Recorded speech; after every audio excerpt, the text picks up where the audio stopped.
Hello, everyone. My name is Bailey Kaib. I'm a pre-K through 4 education with integrated media arts POE. My senior research is titled Remote Learning Toolkit, and this is a collaborative project with the Tuscarora Intermediate Unit 11 and also our local schools. So the 5 main components I will be discussing today are my research plan, my artist statement, design statement, reading responses that have influenced my research, and also the future plans of my research. So looking at my research plan, this is a survey from the beginning of my research plan, which I will describe here in a little bit. But as a future educator, student performance is very important to me. So through discussion with parents and educators, it was quickly noted that students were not performing as they should with the emergency remote instruction that was set in place as the COVID protocol. So I knew I wanted to help families as well as educators become knowledgeable of how to teach their children, given the medium of instruction. So in the summer, I applied to the mini grant provided by the Student Scholarly Initiatives Committee to begin work on the project, and I proposed the toolkit, and so I was granted that funding to begin it, and so this has turned into a year-long research project. Looking at the slide, this graph, this pie chart, is a survey response from the survey I sent out to local school districts just to get an insight into what parents are experiencing with this remote emergency instruction with their children. So this particular question was your children's or child school performance altered due to the switch to remote learning in spring of 2020? And so as you can see there, primarily yes was the answer. So in my project, I just wanted to help parents so that they felt comfortable helping their children learn, because students were not performing as well as they were with in-class instruction during remote instruction time. So the achievement gap has just been widening and widening. So I would just like to provide the resources so there isn't that deficit in our education system.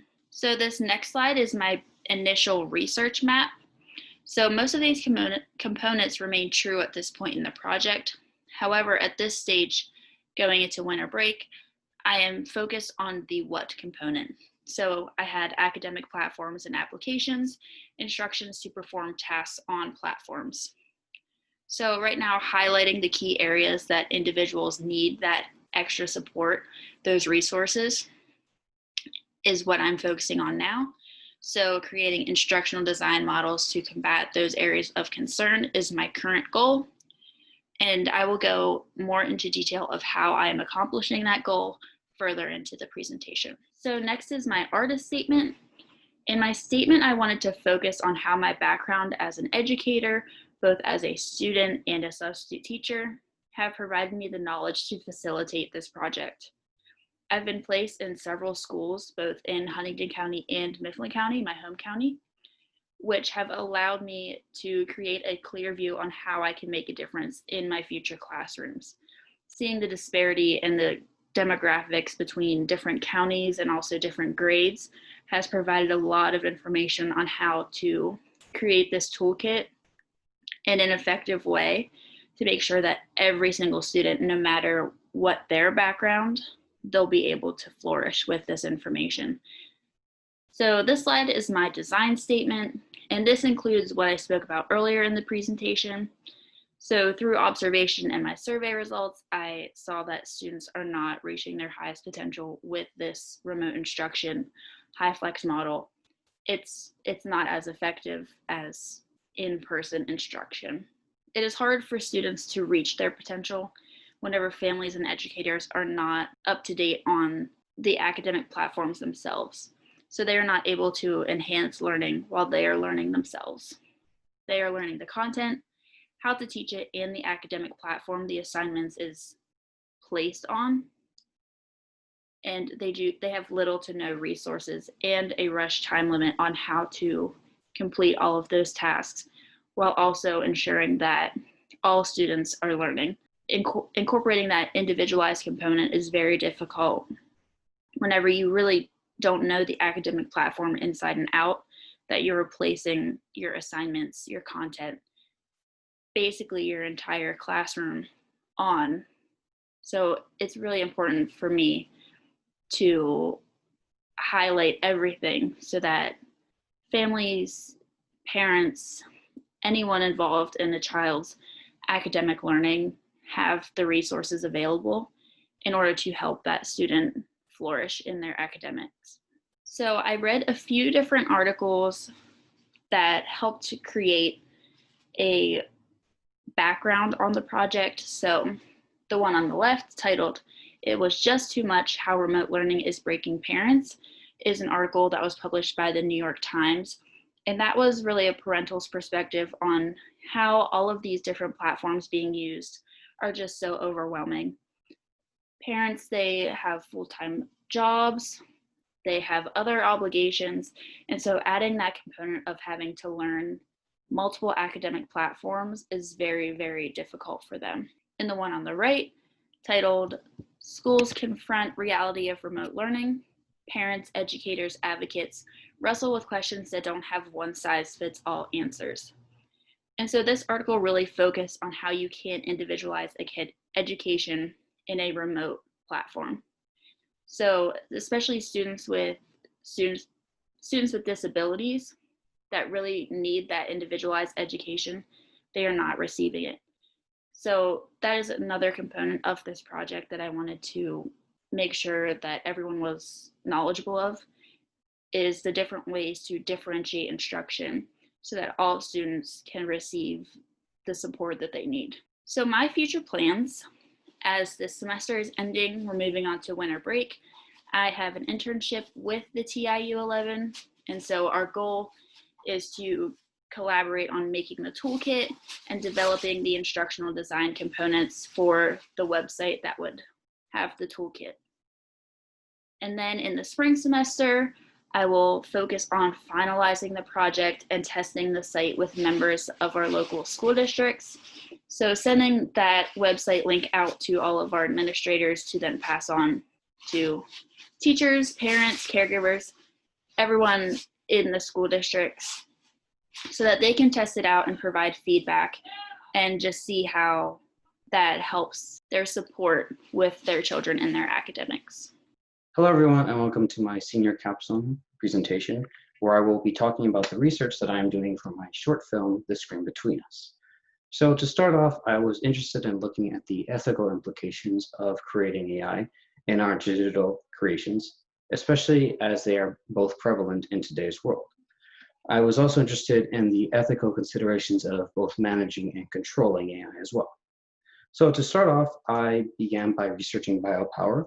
Biopower was a term coined by Michel Foucault, which essentially not only is about controlling the life or death of an entire population or of an individual, but also about managing and controlling an entire population or an individual as well.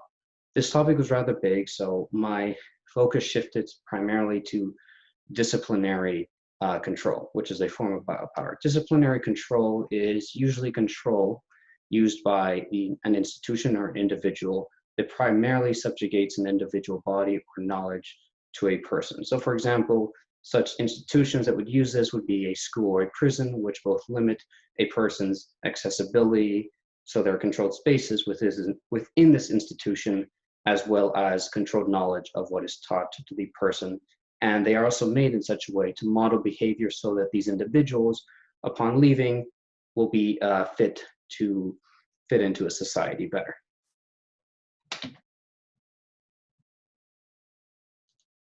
So the current objectives that I have for this short film are: the first one is to create a compelling short film that resonates with an audience on an emotional level and explores biopower not only on explores the influence of biopower not only on a person in the physical world, but also on AI itself.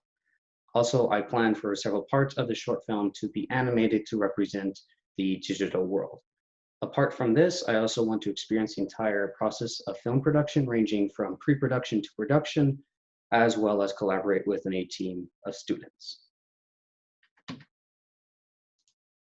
So the logline for the current film is Sam, still grieving about the death of her partner, receives an invitation by an eccentric artist, Lucian, to reunite with an AI copy of her deceased lover, Maya. However, Sam soon learns that Lucian has more ideas than the reunion in mind. Essentially, this is a preliminary logline, meaning it is not set in stone, but it is the logline that I have right now. So for my research, I primarily researched Discipline and Punishment, The Birth of Prison, a book by Michel Foucault, which goes over some aspects about biopower, specifically disciplinary power, as well as Film and Philosophy by Daniel Shaw, which essentially is a book that looks at how to incorporate more complicated philosophical subjects such as this one into film. For visual research, I researched such movies as Ghost in the Shell, which was directed by Oshii Mimaru, which came out in 1996, Eyes Wide Shut, directed by Stanley Kubrick, which came out in 1999, and Blade Runner, directed by Ridley Scott, which came out in 1982. Not only did these three films serve as inspirations for me, but they also go over some aspects of biopower as well.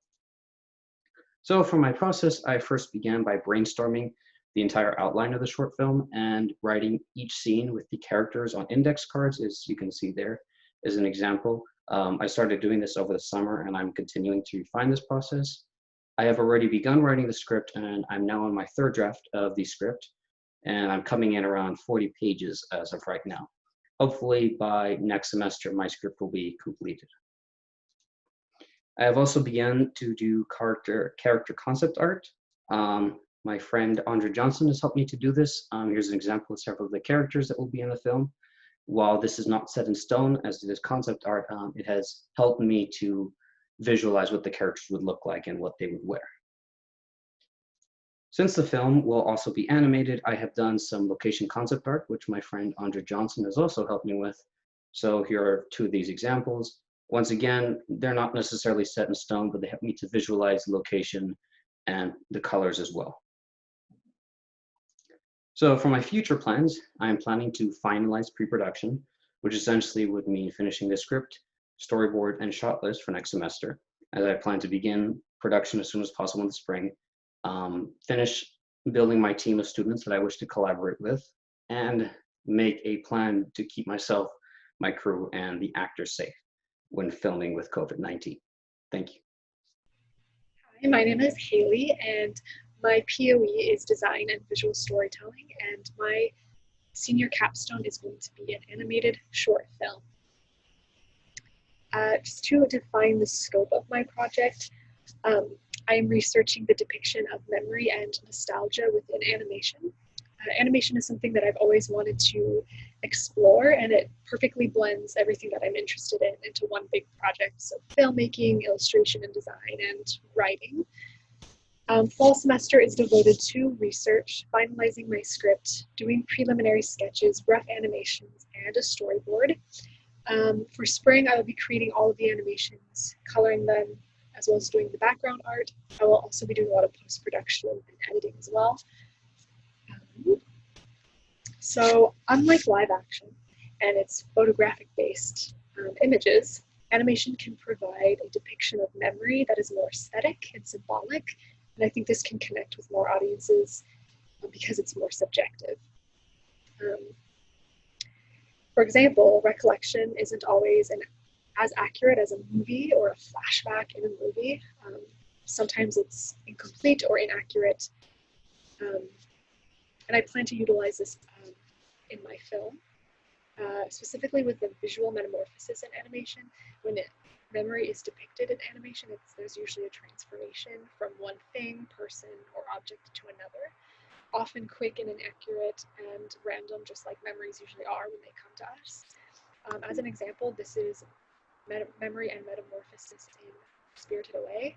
And this moment is really symbolic, and it's a really powerful moment in the film when the character remembers something really important. And so there's this transformation from the dragon to his human form. And this is something that I want to use in my own film as well, this sort of metamorphosis or transformation, something that's not just a flashback. Some films that include memory and nostalgia as a theme in their films. Pixar is known for doing sort of that nostalgic feeling in their films. And same with Hayao Miyazaki. He uses a lot of memory and recollection in his films as well. This is just a quote that I liked. I just kind of already reiterated it, but it just makes sense for my project and my research. These are two books that I have read, and it really helped me with my topic and define more of what I was going to research and write about for my film. Mostly my research, though, has consisted of watching films.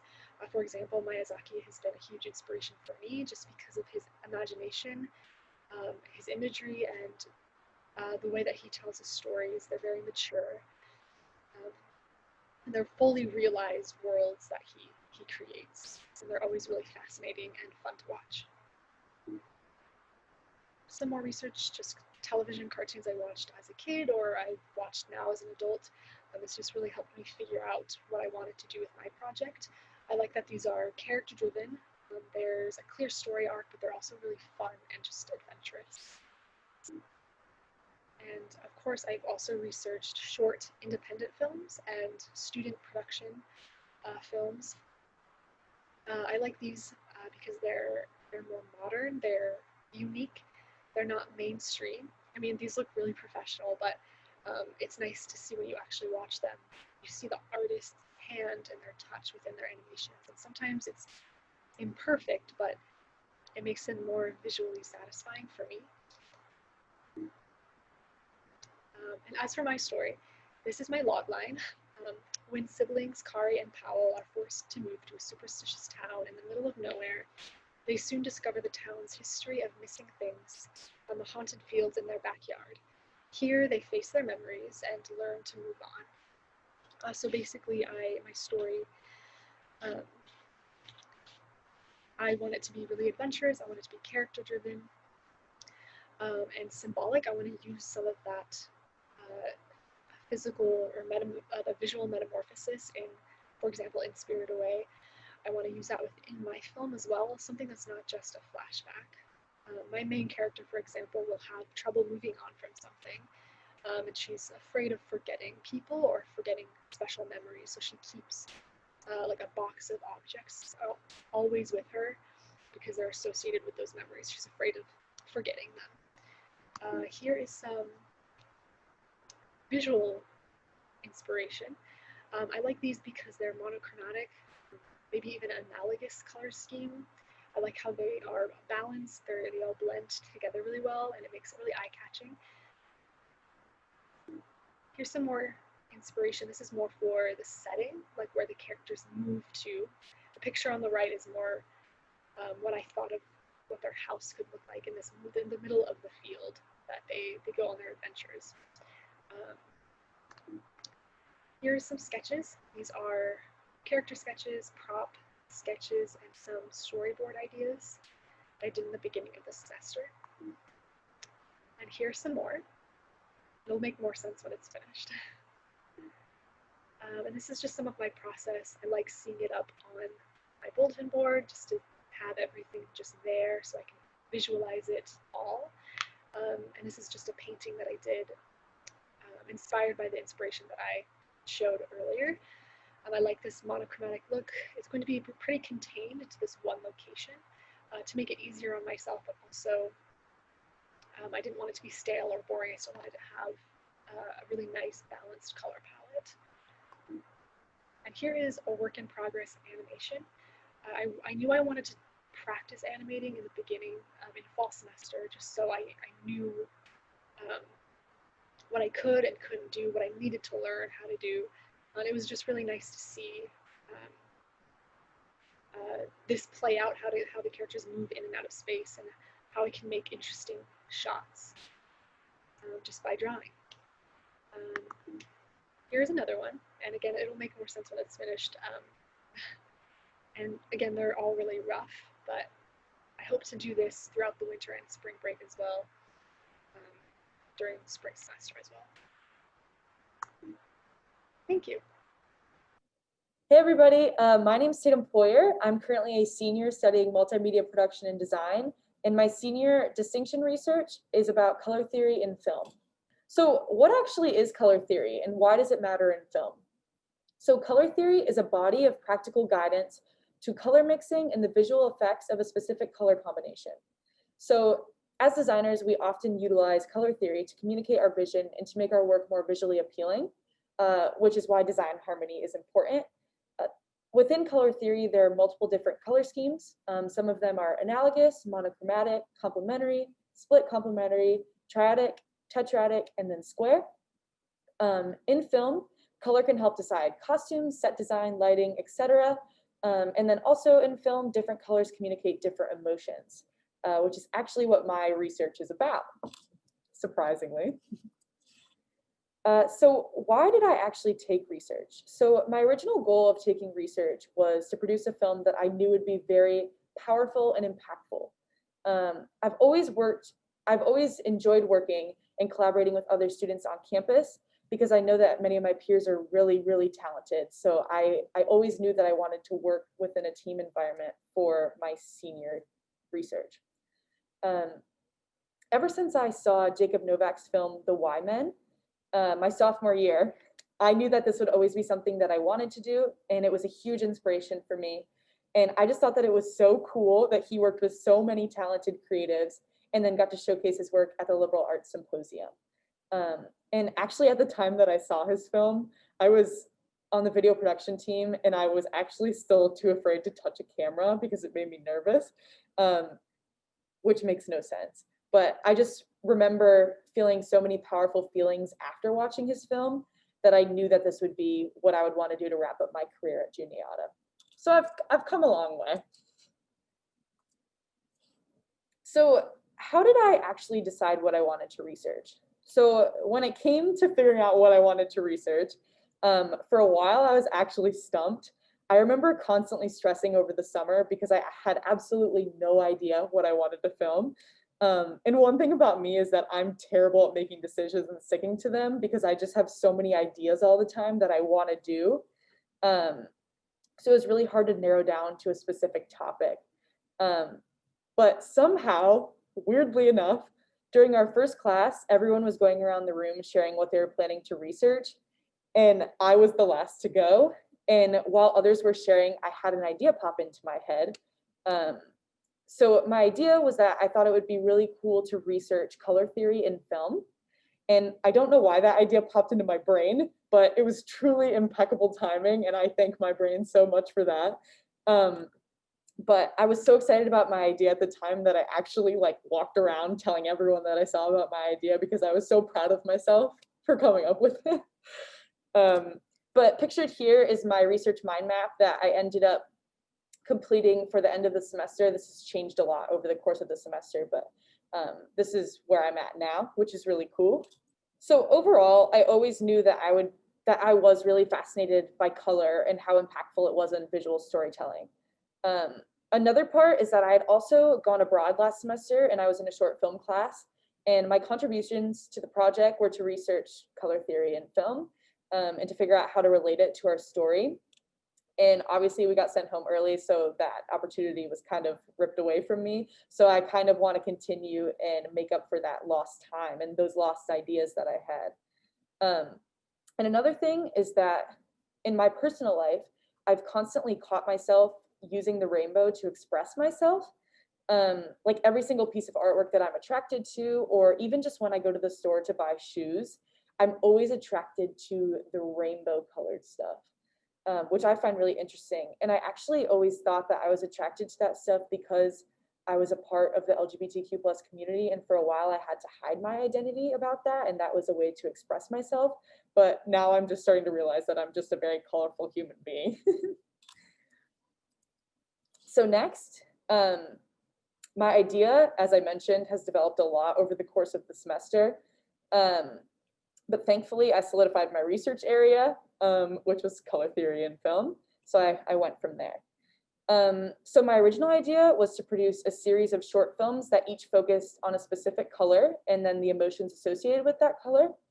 The problem with this idea is that I would have had to shoot 6 different short films and have 6 different stories for each of these 6 films. And I have never written a film before. So I figured that might not be something plausible that would get done before I graduated. So I kind of had to go back to the drawing board. So after that, I narrowed it down to producing a series of 3 short films that would be focused on 3 different colors. And as I mentioned before, I have never written a film. So as cool as I thought this idea was, I had to keep rethinking. And also, the 3 short films would have been somewhere around the range of 2 to 4 minutes. And I just didn't think that that was enough time to tell a story and to have the audience like visually or emotionally connect with my story. So I kind of just thought that I needed to start rethinking my idea. So at that point, I kind of hit a standstill point. So I decided I was just going to watch as many movies, TV shows, and YouTube videos that I could to try and get my brain moving. And one of the shows that I watched was directed by Ryan Murphy, who is one of my all-time favorite directors. He's produced many shows that I am obsessed with. Some of them you might have heard of: American Horror Story, Pose, The Politician. And if you haven't heard of any of those, you've probably heard of Glee. But this fall, he released a show on Netflix called Ratched, and I just absolutely fell in love with it. And Ryan uses really creative angles, and the color palettes that he chooses the specific color palettes that he chooses help the audience connect on a deeper level with these shows. And that's why I love him so much. But the thing I really noticed about him during this show was his creative filming angles, which I hope to replicate in my film, because I just think it's so amazing how he films. So from there, I really needed to sit down and figure out what my narrative was going to be, because I figured out my filming style, but what's my story going to be? So I wrote down a bunch of ideas in my head that I had, and I was just having a hard time choosing what I wanted to write about. But one thing I knew was that I wanted my film to be based on a personal story of mine, because that gives me the ability to deeper connect with my peers, and that's kind of the goal of what I want to do. I want it to be really emotional, and I want the viewer to experience a wide variety of emotions. And this could be difficult because I want my short film ultimately to be 10 to 15 minutes. And that could be really hard to get all of those different emotions into a 10 to 15 minute video, but I think that it's really exciting to think about. So that's where my idea is at right now. I think it would be really cool to focus on being a part of the LGBTQ+ community, because when you think of the LGBTQ+ community, you think of the rainbow, and tying those 2 things together would allow me to tell a personal story of mine. And also, what better way to communicate all these colors other than in a rainbow?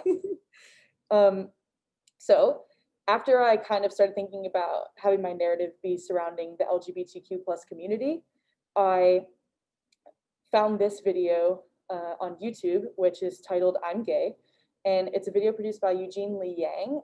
He's part of the Try Guys, if you've ever heard or watched them on YouTube.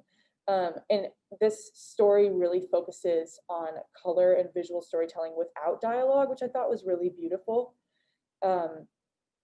And I won't play this video because it's about 5-ish minutes, but if you want to go watch it, this is kind of what I'm aiming for. This was shot in a music video style, which is not what I'm going for, but just the way he communicates with color and the emotion that you feel while watching it is just really beautiful. So this has been a huge, huge inspiration for me.